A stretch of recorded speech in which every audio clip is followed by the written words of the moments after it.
You're watching Show Me Teen. In this video we take a look at the Microsoft Lumia 650. The phone we have based this review on is running Windows 10 and is application version 1511. The 650 is 2.97 inches in width and 5.59 inches in length. Looking on from the side, it is 0.27 inches in thickness.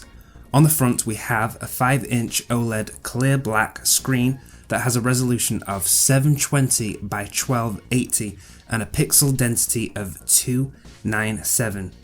At the very top is the earpiece for hearing the other person in a call. Over to the far right is the front-facing camera. Underneath the screen here is the microphone and loudspeaker. There's nothing on the left side of the phone, so if we go over to the right, this is the power and lock key to toggle standby modes. Above that is the volume keys. At the top of the device is a 3.5mm slot for headphones and additional accessories, and at the bottom is for charging, data transfer and further third-party accessories via micro USB. Turning the phone over to the back is the main camera. To the left of that is the camera light. The backing comes off, and here you will find the micro SD card nano SIM card slot, and you can also remove the battery. One thing to note is the backing feels very thin, which is why you want to take extra care when taking the back off.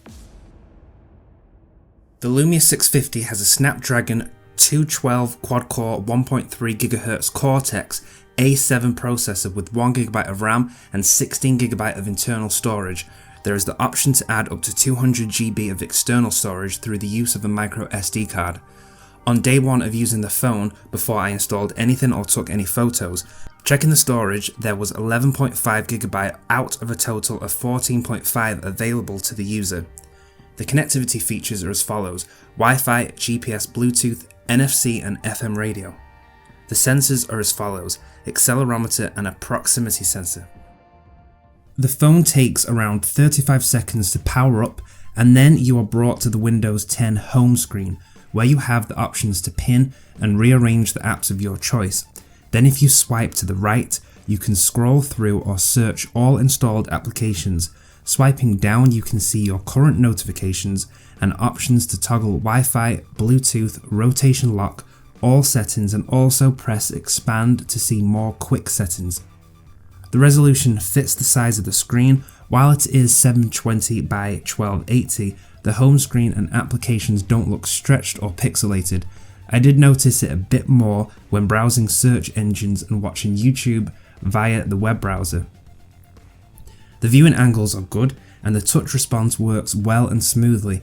It will swipe through the main menu and open applications without any issues.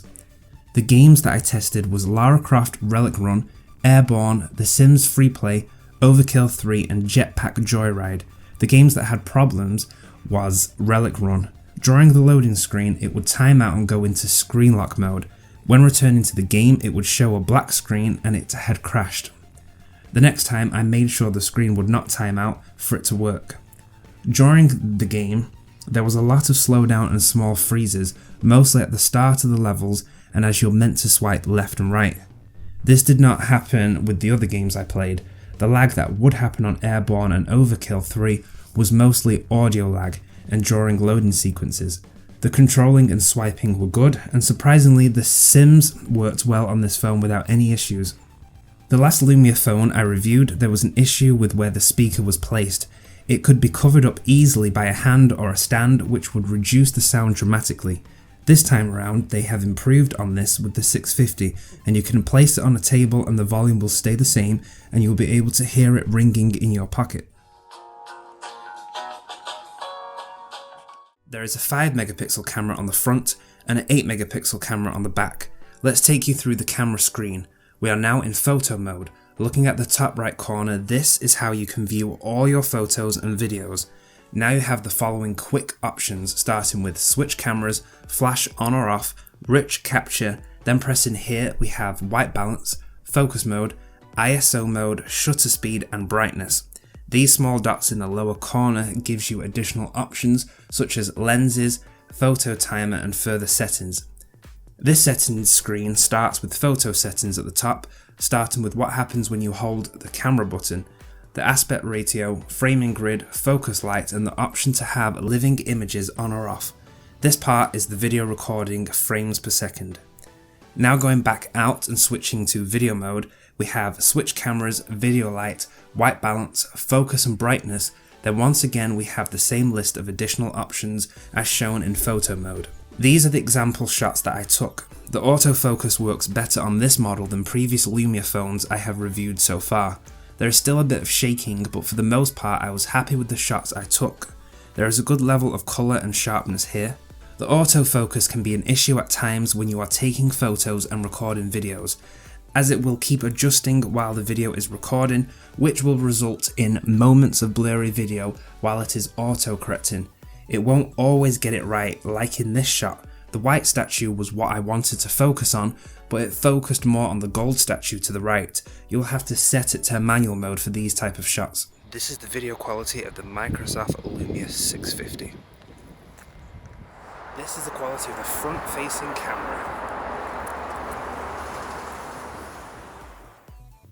Starting with the good points, I really like the design of this phone. It makes for a better typing experience. I had no issues with typing at a good pace. While this might seem like a small thing, it depends on what you do the most. It worked for me, and I like to type up a lot of notes wherever I am when ideas come to me, and since I was able to do this without having to keep correcting typos, this is a good point for me. This might not be the same for everyone though, depending on your texting style and hand size. The other plus point, which will be the same for everyone, is you can view the screen in very bright lighting conditions like sunny days and glare. You will still see reflections in the screen, but because of the deep black display, you can still see the whole screen rather well in those lighting conditions. The negative point now is the battery. It takes around 3 to 4 hours to fully charge from 50%. Then based on what I was doing, it took around 6 to 7 hours for it to be back down to 50%. I say this is a negative, mostly based on all the phones I have used, and doing the same things, this is running out quicker. The things you can do to extend the battery life is set battery saver mode on, set brightness to lower, make sure all applications are not running in the background, and in extras via glance screen, switch this off to prevent the screen showing the time and additional information while on standby. The 650 is a mix of low-end and premium features. The design of the phone with the bigger internal storage and 5-inch OLED screen is what gives it the more premium look and feel. Then the processor and lack of the support dock for this phone is what the 650 has in common with the other low-end Lumia devices. Taking everything into consideration, this phone feels better suited to users looking for a more affordable Windows 10 phone, but willing to pay that little bit extra for additional storage space, mid-range camera with a good screen. If you're looking to do more higher end gaming, then this phone might not be best for you.